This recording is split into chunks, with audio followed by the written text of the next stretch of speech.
Periuk stainless steel kembali berkilat, bersihkan guna cuka.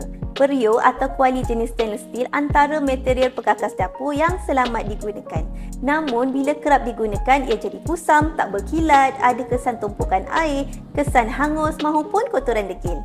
Jika ada menggunakan periuk jenis stainless steel ini di dapur, boleh bersihkan dan kembalikan kilat pada periuk ini dengan cara mudah hanya menggunakan cuka. Ini cara semula jadi yang sangat berkesan untuk menghilangkan tumpukan air, kesan hangus dan kotoran degil yang ada pada periuk tersebut. Caranya, hanya perlu masukkan setengah cawan cuka putih ke dalam periuk atau kuali tersebut.